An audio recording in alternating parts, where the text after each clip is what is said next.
ടൂറൊക്കെ കഴിഞ്ഞ് നേരെ വീട്ടിലോട്ടെത്തി ഒരു നീണ്ട ഉറക്കമൊക്കെ കഴിഞ്ഞ് ഞാൻ ഫസ്റ്റിലേ പോയത് കുളിച്ചൊരുങ്ങി അമ്പലത്തിലോട്ടാണ്. ടൂറിന്റെ വീഡിയോസ് ഉടനെ ഇടാം. ഇറങ്ങിയപ്പോൾ തന്നെ നല്ല മഴ, പക്ഷെ ഇന്ന് എന്തായാലും അമ്പലത്തിൽ പോയാൽ പറ്റും. കാരണം ഞങ്ങളുടെ കടക്കി അമ്പലത്തിൽ നിന്ന് കൊടിയേറ്റായിരുന്നു ഉത്സവത്തിന്റെ. ഫസ്റ്റിലേ പോയത് ശിവക്ഷേത്രത്തിലോട്ടാണ്. ഇവിടെ പോയിട്ടേ തമ്പ്രാട്ടി നടയിലോട്ട് പോകത്തുള്ളൂ. അങ്ങനെ അമ്പലത്തിലോട്ട് വന്നപ്പോൾ ഭയങ്കര മഴ. തൊഴാൻ നേരത്ത് കൊടയൊക്കെ പിടിച്ചാണ് എല്ലാവരും തൊഴുതതെങ്കിലും അമ്പലത്തിന്റെ ഭംഗി കുറച്ചുകൂടി കൂടിയതായിട്ട് എനിക്ക് തോന്നിയ മഴയത്ത്. പോലെ തന്നെ മനസ്സിന് ഭയങ്കര ഒരു സമാധാനവും കിട്ടി. കടകളൊന്നും ഉത്സവമായിട്ട് അധികം വന്നിട്ടില്ല, എന്നാലും അവിടെ ഇവിടെയൊക്കെ കെട്ടി തുടങ്ങിയിട്ടുണ്ട്. ഇന്നത്തെ അവിടുത്തെ ഡാൻസ് പ്രോഗ്രാം കാണാനും അധികം ഫോട്ടോസും വീഡിയോസും എടുക്കാനൊന്നും പറ്റിയില്ല, കാരണം ഭയങ്കര മഴയായി തുടങ്ങി. പിന്നെ ഞങ്ങൾ വന്നിട്ട് കൃഷ്ണന്റെ അമ്പലത്തിലും താഴ്ത്തമ്പലത്തിലൊക്കെ കയറിയിട്ട് നേരെ ചേച്ചിയുടെ വീട്ടിലോട്ട് വന്നു. കൊച്ചിനെ കണ്ടിട്ട് ഒരാഴ്ചയായി. പിന്നെ ഞാൻ ടൂറിന് പോയിട്ട് വന്നപ്പോൾ ഒരു ഗിഫ്റ്റ് ഒക്കെ വാങ്ങിച്ചായിരുന്നു. കൊണ്ട് കൊടുക്കാൻ വന്നപ്പോൾ ഭയങ്കര ഉറക്കം. പിന്നെ കുറേ നേരം ഓരോന്നൊക്കെ നോക്കി അവിടേക്ക് നിന്നപ്പോൾ പെട്ടെന്ന് ഉണങ്ങി ഉണർന്നു.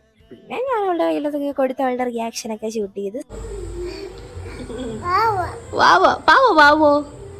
എനിക്ക് ഭയങ്കര സന്തോഷമായി. പിന്നെ കുറച്ച് നേരം അവളെടുത്ത് കളിച്ചിട്ട് മഴയായതുകൊണ്ട് അവൾ കൊണ്ടുവരാൻ വാശി പിടിച്ചെങ്കിലും കൊണ്ടുവരാൻ പറ്റിയില്ല. പിന്നെ ഞാൻ ഒറ്റയ്ക്ക് പറഞ്ഞ് എൻ്റെ വീട്ടിലോട്ട് പോയി.